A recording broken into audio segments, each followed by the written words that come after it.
افطار کے لیے تاجیل کا حکم صادر فرمایا۔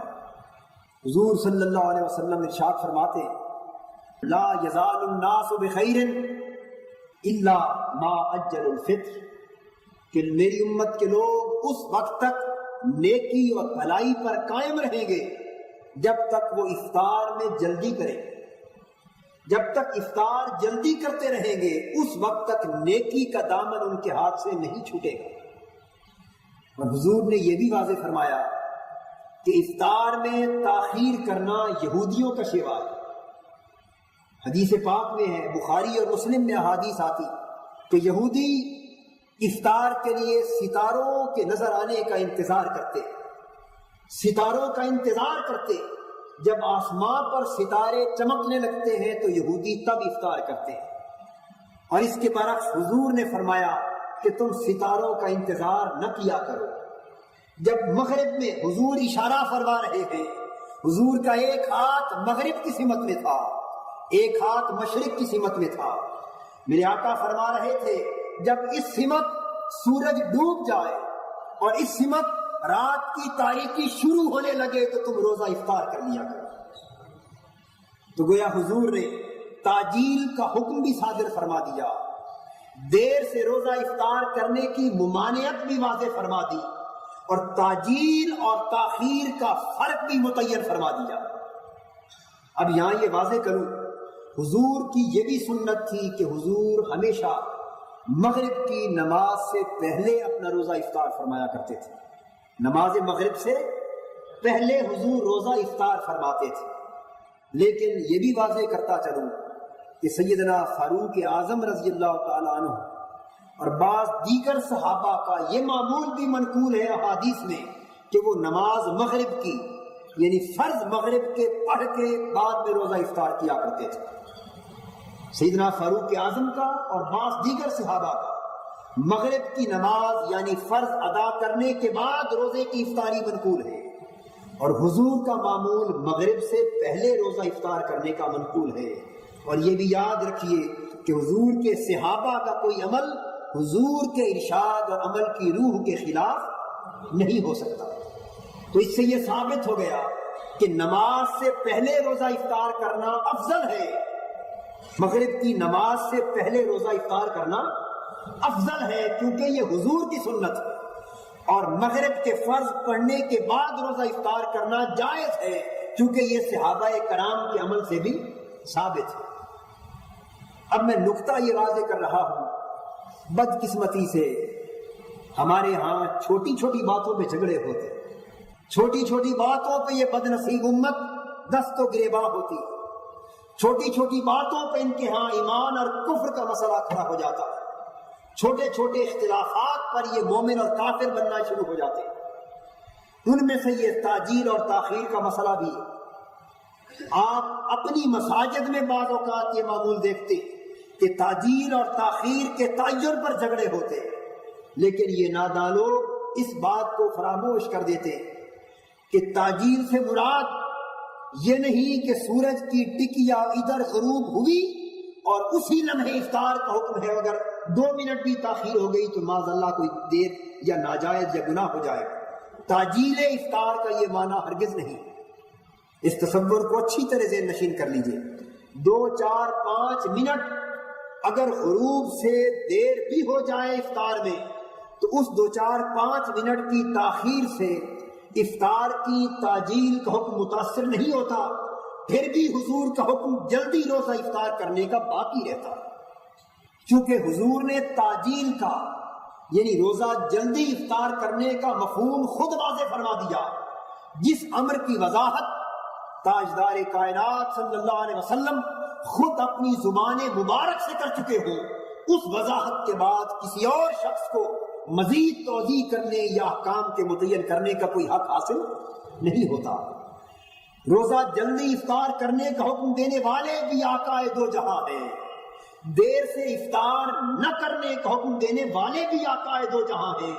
آئیے حضور سے ہی پوچھتے ہیں، آقا جلدی افطار کرنے کا معنی کیا ہے اور دیر سے افطار کرنے کا معنی کیا ہے؟ حضور نے فرمایا کہ میرے نزدیک دیر سے افطار کرنے کا معنی یہ ہے کہ تاروں کے نکلنے کا انتظار کیا جائے اور روزہ افطار نہ کیا جائے. تارے نکلنے پر اگر روزہ افطار کریں تو یہ تاخیر ہوگی، تاجیل افطار کی خلاف ورزی ہوگی اور یہودیوں کی پیروی ہوگی. اور اگر تاروں کے نکلنے کا انتظار کرنے سے پہلے آپ افطار کر لیں تو کوئی 2 منٹ پہلے کر لے یا کوئی 2 منٹ بعد، یہ سارے احکام تاجیل کے ضمن میں آتے ہیں، یہ تاخیر کے ضمن میں نہیں آتے. لہذا ان باتوں پہ الجھاؤ خود نبی اکرم صلی اللہ علیہ وسلم کے ارشاد کی روشنی میں دور ہو گیا. یہاں تک میں نے یہ بھی عرض کر دیا کہ کوئی اگر نماز مغرب کے فرائض پڑھ کر بھی افطار کرتا ہے تو مغرب کی نماز میں 4-5 منٹ ہی تو لگتے ہیں، اور اس سے زیادہ کیا لگتا ہے. تو اس کے بعد افطاری بھی تاخیر کے ضمن میں نہیں آتی، پھر بھی تاجیل کا حکم باقی رہتا ہے، کیونکہ کافی وقت کے بعد جا کر تارے نظر آتے ہیں، اور جب اندھیرا چھا جائے اور ستارے دکھائی دینے لگے اس وقت کی افطاری حضور کے حکم کے خلاف ہے اور یہودیوں کے عمل کی پیروی ہے. لیکن اس سے پہلے جتنا جلد افطار کر لے یہ فضیلت کی بات ہے. کوئی 2 منٹ پہلے افطار کرنے کو افضل سمجھ رہا ہے، کوئی 2 منٹ بعد میں افطار کرنے کو افضل سمجھ رہا ہے، تو یہ افضل اور مفضول کے جھگڑے پر ایمان اور کفر کے فیصلے نہیں ہوا کرتے. حضور کے معمولات میں سے یہ بھی تھا کہ حضور اکثر و بیشتر کھجور سے روزہ افطار فرماتے. میرے آقا نے فرمایا کہ روزہ افطار کیا کرو بے شک ایک کھجور کے ساتھ، اور کسی کو ایک کھجور بھی میسر نہ ہو تو پانی کے گھونٹ سے افطار کر لیا کرو.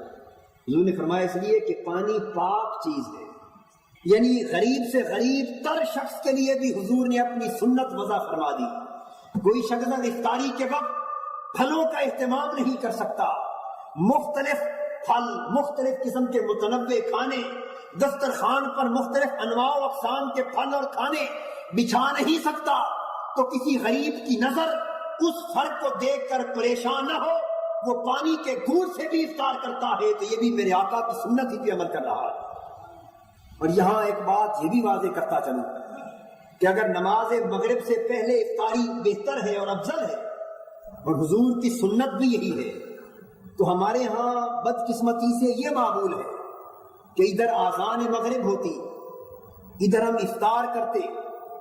کوئی کلی کر سکتا ہے یا نہیں، کوئی کھا رہا ہے، کسی کے ہاتھ ابھی صاف نہیں ہے، ادھر تکبیر شروع ہو جاتی اور مغرب کی نماز کھڑی ہو جاتی.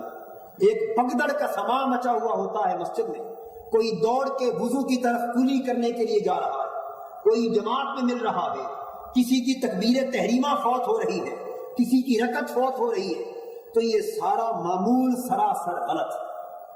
نماز مغرب کا وقت اتنا بھی تنگ نہیں جتنا ہم نے سمجھ رکھا ہے. جب آذان ہو جائے آپ افطار کریں، اطمینان سے افطار کریں. 5 منٹ لگتے ہیں، 10 منٹ لگتے ہیں، 15 منٹ بھی لگ جاتے ہیں. افطار کر کے جب تمام لوگ فارغ ہو جائیں تو اطمینان سے تکبیر کہہ کر نماز مغرب ادا کریں.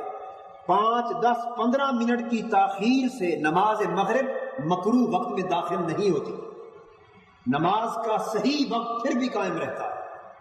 آپ کو معلوم ہونا چاہیے کہ نماز مغرب کا وقت کم سے کم 1 گھنٹہ اور 15 منٹ ہے، اور زیادہ سے زیادہ تقریباً 1.5 گھنٹہ، 1.25 گھنٹہ سے 1.5 گھنٹہ تک غروب آفتاب کے بعد آپ جس وقت بھی نماز ادا کریں گے نماز مغرب ادا ہوگی، قضا نہ ہوگی.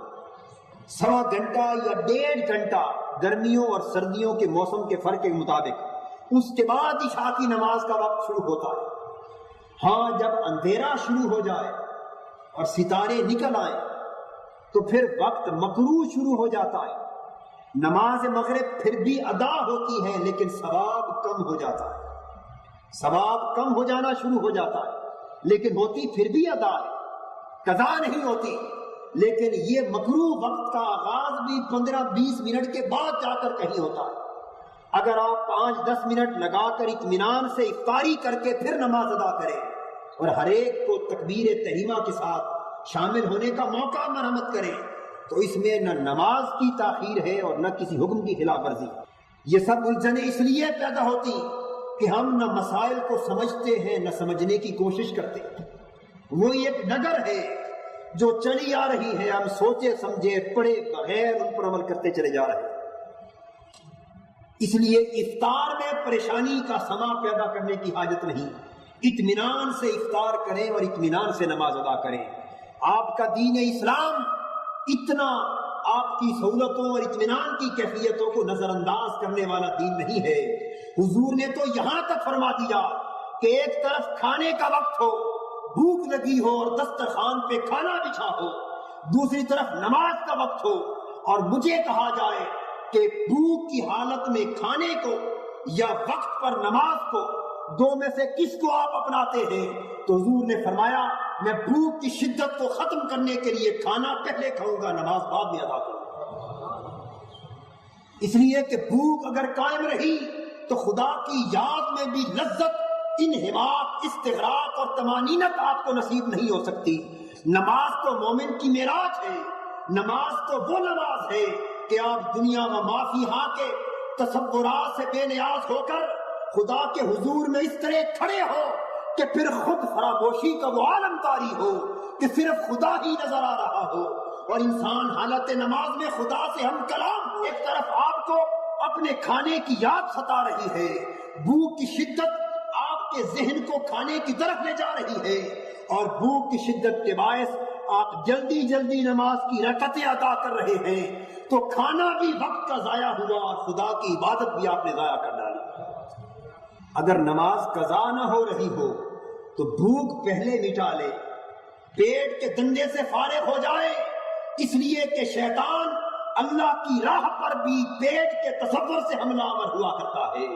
یہ جتنی حرام خوری کی راہیں ہیں، یہ پیٹ کا شیطان آپ کو حرام خوری کی راہ پہ لے جاتا ہے۔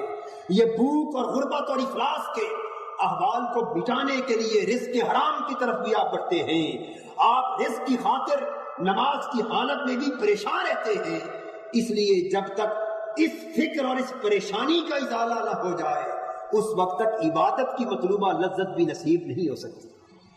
ہر کام اپنے وقت پر لیکن بڑے اطمینان سے ادا ہونا چاہیے۔ سب سے پہلے نئی ویڈیوز کو حاصل کرنے کے لیے شیخ الاسلام ڈاکٹر محمد طاہر القادری کے آفیشیل یوٹیوب چینل کو سبسکرائب کریں اور بیل آئیکن کلک کریں۔